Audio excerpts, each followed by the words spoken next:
Very well. So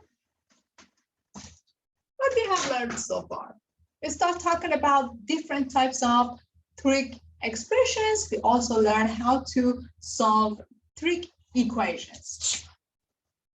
So we continue talking about trig expressions.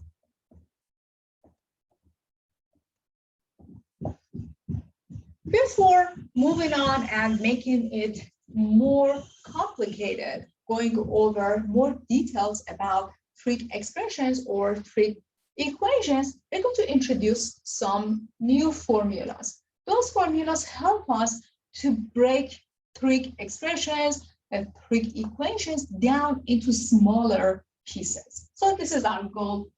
Our goal is to introduce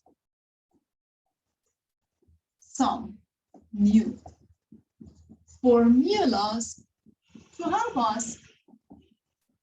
to help us break the expressions down into simpler forms. We talked about a couple of them before, so let's rewrite those formulas down. One of them is about summation or addition of two angles, and the other one is about the subtraction. So the very first one is if you have two angles and you want to break down the sine of, for example, alpha plus beta, it can be written in, well, expanded form this way.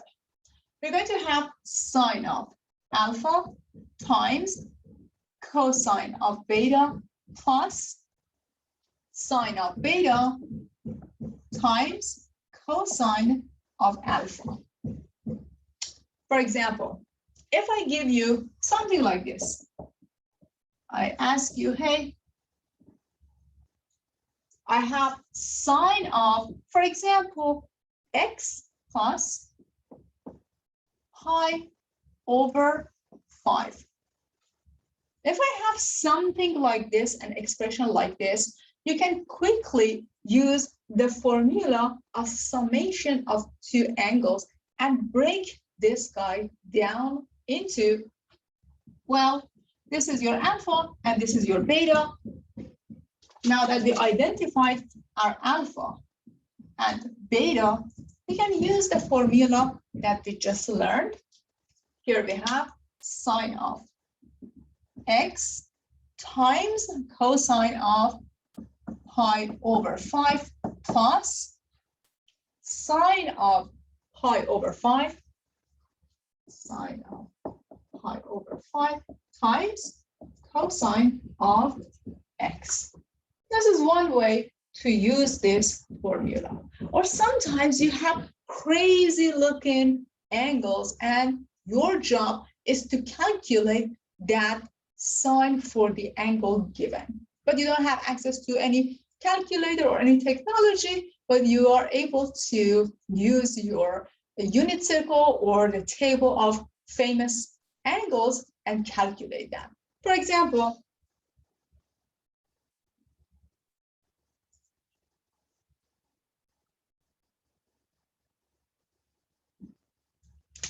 suppose I ask you to calculate sine of 75 degrees. Well, 75 degrees. If I don't have a calculator, if I don't have technology, the calculation is hard. What are you going to do? You're going to break down 75 degrees into the summation of two other angles. Well, let's think about this. What are two angles that we already know? And if we add them together, the sum is equal to 75 degrees. This guy can be written as the sine of, well, 75 degrees is 30 degrees plus 45 degrees. We already know these angles. This can be written as 30 degrees plus 45 degrees. So instead of working with 75 degrees, we can break down the sine into 30 degrees and 45 degrees. And since we have a nice formula, we can follow that formula. This is your alpha, and this is your beta. And then, well, what do we have? We have sine of 30 degrees times cosine of 45 degrees plus cosine of 30 degrees times sine of 45 degrees. We already know these angles. We've worked with them a lot. So sine of 30 degrees or sine of pi over 6 is a half. Cosine of 45 degrees is square root of 2 divided by 2. Plus cosine of 30 degrees or cosine of pi over 6 is square root of 3 divided by 2. And sine of 45 degrees is square root of 2 divided by 2. Well, the rest is algebra. Here you have the product of two fractions. It's going to be 1 times square root of 2, which is square root of 2, divided by 2 times 2, which is 4, plus square root of 3 times square root of 2 is square root of 2 times 3, or 6, divided by 2 times 2, which is 4. Since you have the same denominator, you're going to write one denominator down and add the numerators, square root of 2 plus square root of 6. This is the final answer that we have.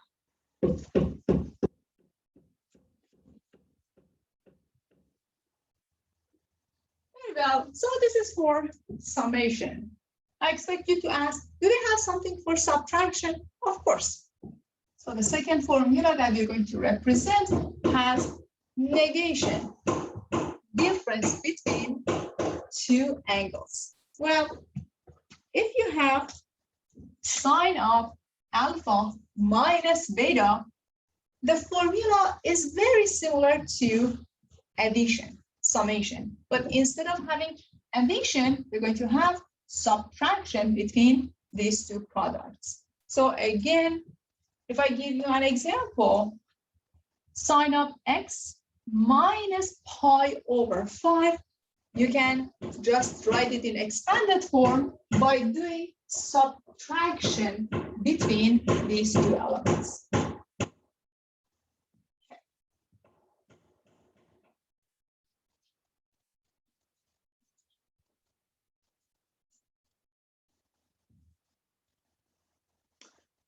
Well, suppose I ask you to find sine of 15 degrees without using any calculator, without using any technology.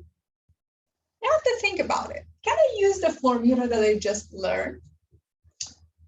We are interested in finding two angles, alpha and beta. When you subtract them, the outcome is equal to 15 degrees. Okay. One of them can be 45 degrees and the other one can be 30 degrees. Well, can you come up with two other angles that their subtraction is equal to 15 degrees? The known angles. We're not looking for unknown angles that we have no idea how to calculate the sine and cosine of those angles.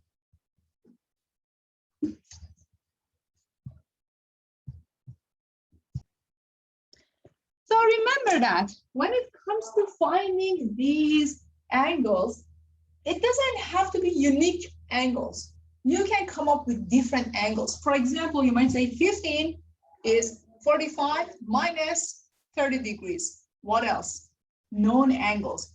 60 minus 45 degrees is another choice. So it can be sine of 45 degrees minus 30 degrees, or it can be sine of 60 degrees minus 45 degrees. Both of them are absolutely fine. It doesn't have to be unique. I'm going to use these two angles, and then I'm going to use these two angles and show you we're going to get the exact same result. So if I use sine of 45 minus 30, in this case, your alpha is 45 degrees and your beta is 30 degrees.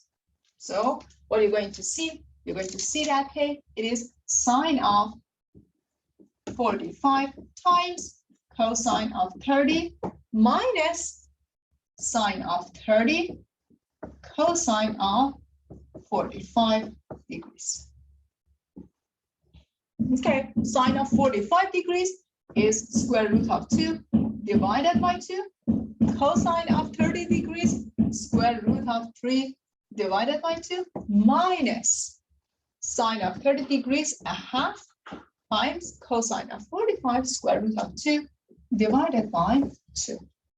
Here you have multiplication of two fractions. You multiply the numerators, square root of 6. You multiply the denominators, 4, minus, you multiply the numerators, square root of 2. You multiply the denominators, 4. You have the same denominator, so you write one denominator and subtract the numerators, square root of 6 minus square root of 2.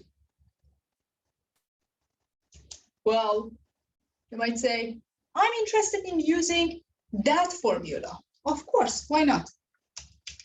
So in that case, your alpha is 60 and your beta is 45 degrees. What's the meaning of that? It means that if I follow the second subtraction, I have sine of 60 degrees times cosine of 45 degrees minus sine of 45 degrees times cosine of 60 degrees.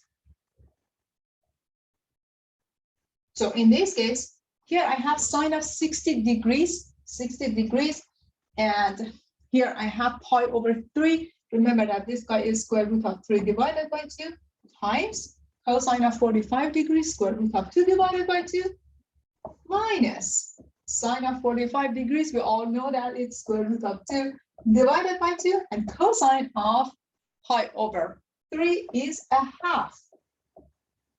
Multiply the numerators, multiply the denominators, square root of 6 divided by 4 minus square root of 2 divided by 4. You have the same denominator, subtract the numerators. As you can see, you have the exact same answer.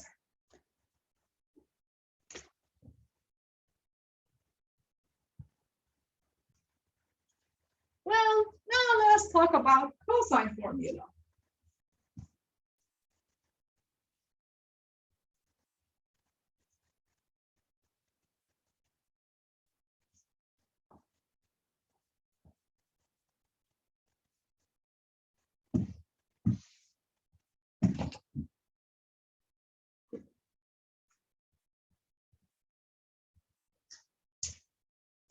So when it comes to cosine of alpha plus beta, the formula is absolutely different. Here you have cosine of alpha times cosine of beta minus subtraction minus sine of alpha times sine of beta. So when it comes to cosine formula, cosine of alpha plus beta is equal to cosine of alpha, cosine of beta, minus, you get the opposite operation. Even though it's addition, you're going to have subtraction when you write it in expanded form. So for example, suppose you have an expression like cosine of x plus pi over 5. Well, this guy is going to be cosine of x times cosine of pi over 5 minus sine of x times sine of pi over 5. So be careful when it comes to cosine. Just make sure you follow the formula and you have the correct operation between the functions that you're writing down. Well, another example for you. Suppose I ask you to find cosine of, let's see, cosine of, let me give you something manageable.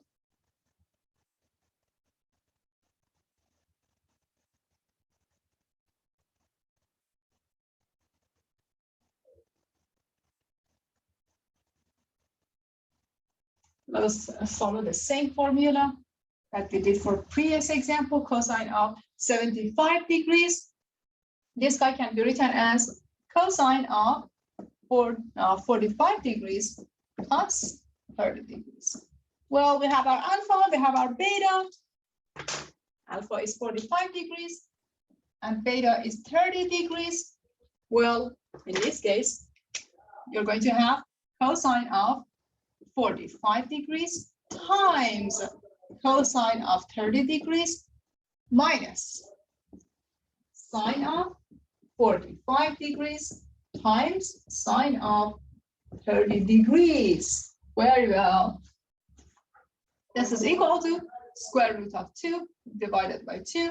And then here you have cosine of 30 degrees, which is pi over 6. So we get square root of 3 divided by 2 minus sine of 45 degrees, square root of 2 divided by 2 times sine of 30 degrees, which is a half. So here we have the multiplication, subtraction, multiplication. Of course, multiplication takes the priority. Here we have the multiplication of two fractions. You multiply the numerators, square root of 6. You multiply the denominators, 4, minus, you have the multiplication of two fractions, the multiplication of square root of 2 and 1, square root of 2, divided by the product of the denominators, 4, which is equal to square root of 6 minus square root of 2 divided by 4. Just a quick note, algebra note.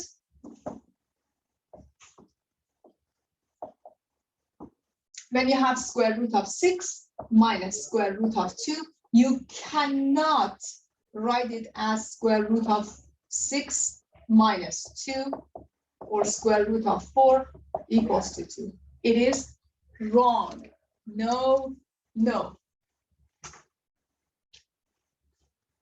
No, no. Make sure you do not combine the square roots and write them inside one square root. They are not equal to each other.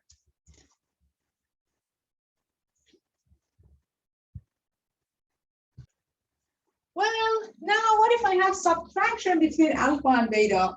When you have subtraction between alpha and beta, this is formula number 4, then the opposite operation is summation. So if you have cosine of alpha minus beta, you're going to have cosine of alpha, cosine of beta, plus addition, sine of alpha, sine of beta. Okay, again, if you have, for example, cosine of x minus pi over 5, you're going to have cosine of x, cosine of pi over 5, plus sine of x, sine of pi over 5. Okay, perfect.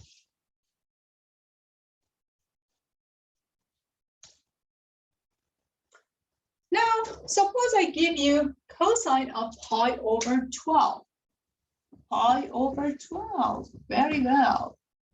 What is the value of cosine of pi over 12 without using a calculator? Cosine of pi over 12. So I'm looking for two angles, like alpha and beta, and if I add them or subtract them, the outcome is equal to pi over 12. What do we know about pi over 12? Pi over 12 can be written as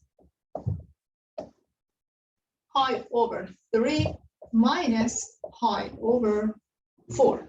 Well, if you take the common denominator between them, the common denominator is 12, and 4 minus 3 is 1 pi divided by 12. So we can break down pi over 12 as cosine of pi over 3 minus pi over 4. We found alpha and beta. So this guy is my alpha and this guy is my beta. Now I can easily follow the formula that I have here. It is equal to cosine of pi over 3 times cosine of pi over 4 plus sine of pi over 3 times sine of pi over 4. Very well. I already memorized these angles. I already know them. So I can easily find the values, write these down, and do the calculation. Well, here I have cosine of pi over 3, which is equal to a half. Cosine of pi over 4 is square root of 2 divided by 2, plus sine of pi over 3, however, is square root of 3 divided by 2. And sine of pi over 4 is square root of 2 divided by 2. Multiplication of fractions, you have square root of 2 divided by 4 plus square root of 6 divided by 4, which is square root of 2 plus square root of 6 divided by 4. Again, remember that you cannot combine the radicals this way. It is not equal to square root of 6 plus 2 or square root of 8.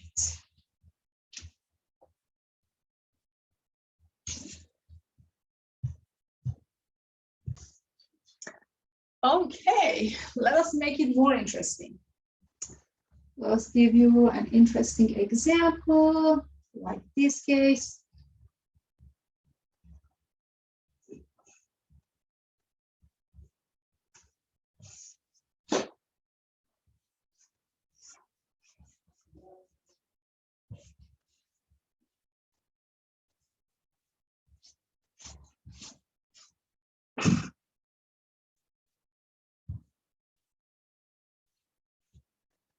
So suppose we have the following example.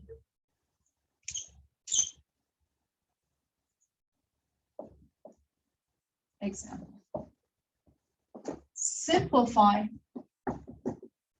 the following expression. The expression is cosine of arctangent 1, arctangent or inverse tangent 1, plus arccosine x, plus inverse cosine x. What I noticed is sometimes students confuse this negative 1 on top of sine and cosine. Guys, sine inverse of x is not 1 over sine of x. When you put -1 on top of sine, it means that you are finding the inverse function. This is inverse function. It's not the same as the meaning that we did for our fractions. When you have a simple fraction, numerical fraction, if you have, for example, 2 raised to -1, this is equal to a half. When it comes to numbers, if you have a simple number and you put -1 on top of your number, it means that you flip the number itself. But when you have a function with -1 on top of it, you cannot flip it.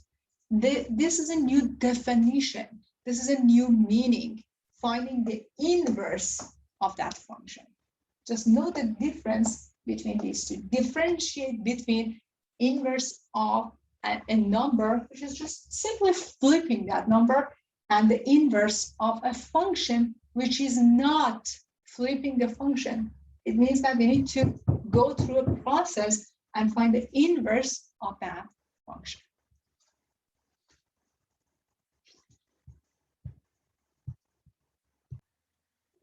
Well, the operation that we see here is addition. So we have to use the addition formula. So since the operation is addition, we use addition formula, summation formula. So we know that cosine of alpha plus beta is defined as, is written in expanded form this way. Here we have cosine of alpha, cosine of beta, minus sine of alpha, sine of beta. Well, in this case, our alpha is inverse tangent 1, and our beta is inverse cosine x. Okay.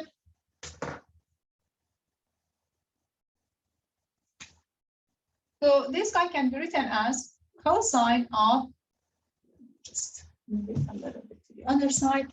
This is equal to cosine of alpha, inverse tangent of 1, times cosine of inverse cosine of x, minus sine of inverse tangent of 1, times sine of inverse cosine of x. Well, now, what is inverse tangent of 1?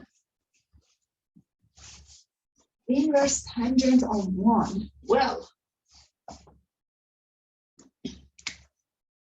when we are solving this inverse tangent of 1, it means that we are looking for an angle like theta, that the tangent of that angle is equal to 1. 1 is equal to tangent of theta. That's the meaning of finding the inverse. Well, one angle that comes to mind is pi over 4. So this theta is pi over 4. Why is that? Tangent of pi over 4 is sine of pi over 4 divided by cosine of pi over 4, which is equal to 1. You can say that.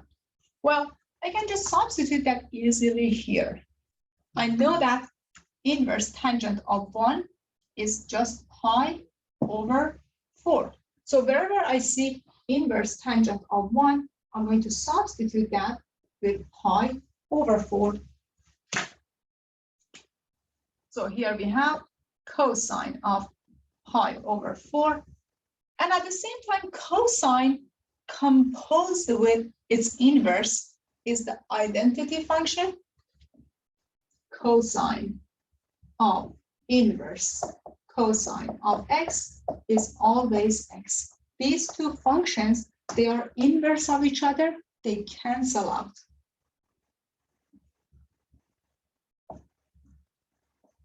Or in more specific notation, if you compose a function like f and its inverse, the outcome is equal to identity function.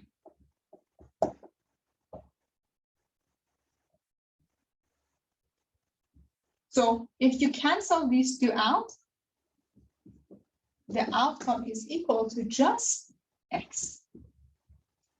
So you have cosine of pi over 4 times x minus sine of pi over 4 times sine of inverse cosine of x.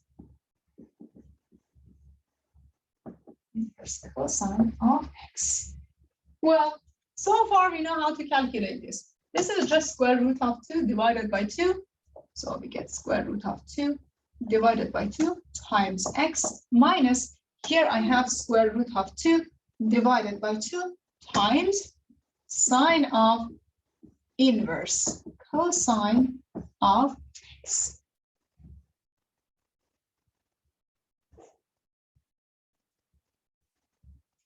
Now our job is to see how we can simplify sine of inverse cosine of x.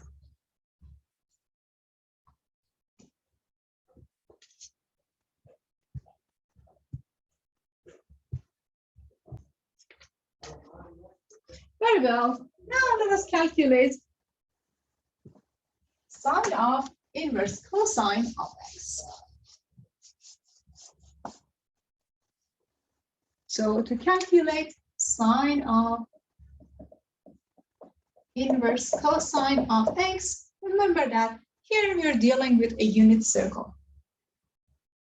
So the hypotenuse is equal to 1, and here we have a right triangle. If the base is equal to x, then this side is equal to square root of 1 minus x squared. Very well. So if you're thinking about inverse cosine of x, it means that we are looking for an angle like theta, that cosine of theta is equal to x. Very well. So what is that angle that makes cosine of theta equals to x? Do we have any value for that angle? Can we find that angle? Of course not. Why is that? Because on the other side, we don't have the actual value. So inverse cosine of x is equal to angle theta.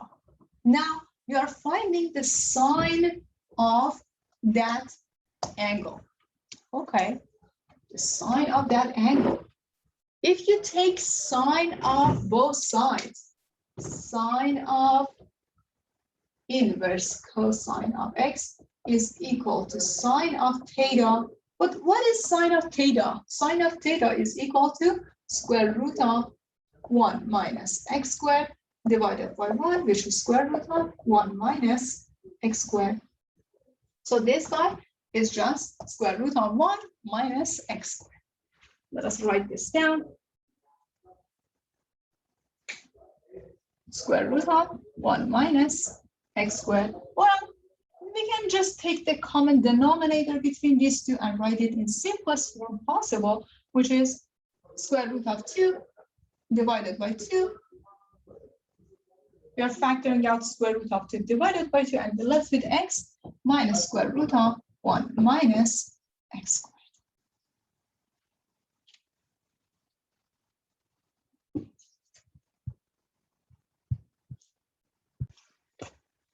Very well. Our next formula is related to tangent. Tangent of alpha plus beta and tangent of alpha minus beta.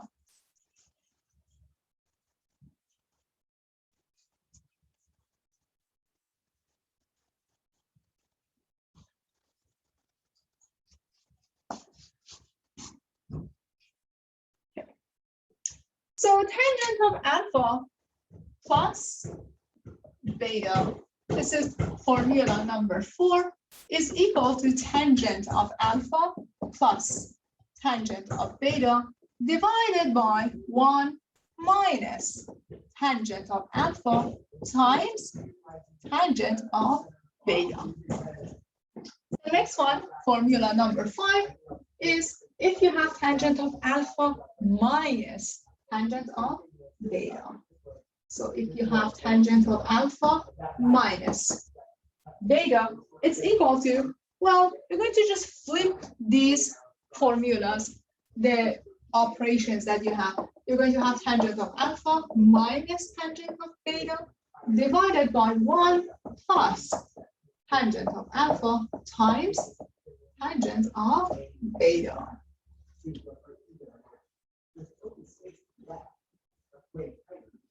So let's take a look at a couple of examples.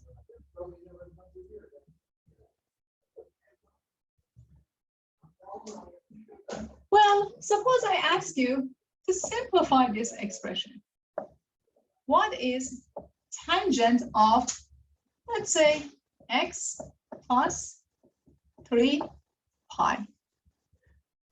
Okay, we identify our alpha, we identify our beta.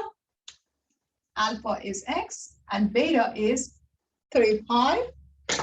Well, they have a nice formula. Let us plug all those in. You're going to have tangent of x plus tangent of 3 pi divided by 1 minus tangent of x times tangent of 3 pi. Can I simplify this further? Of course. I know tangent of 3 pi is sine of 3 pi divided by cosine of 3 pi.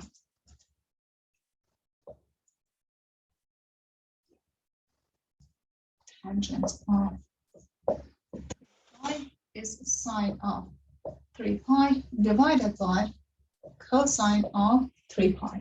Well, remember your sine. Sine is going to be 0 at pi, at 2 pi, at 3 pi, at 4 pi, and so on. So your numerator is 0. Your numerator is 0 divided by a number, it's going to be 0. So wherever you see tangent of 3 pi, you can just write 0.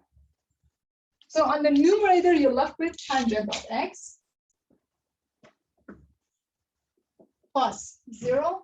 On the denominator, you have 1 minus tangent of x times 0, which is 0. So you're left with tangent of x divided by 1 or just tangent of x. So wherever we see tangent of x plus 3 pi, we can simplify that and write tangent of x.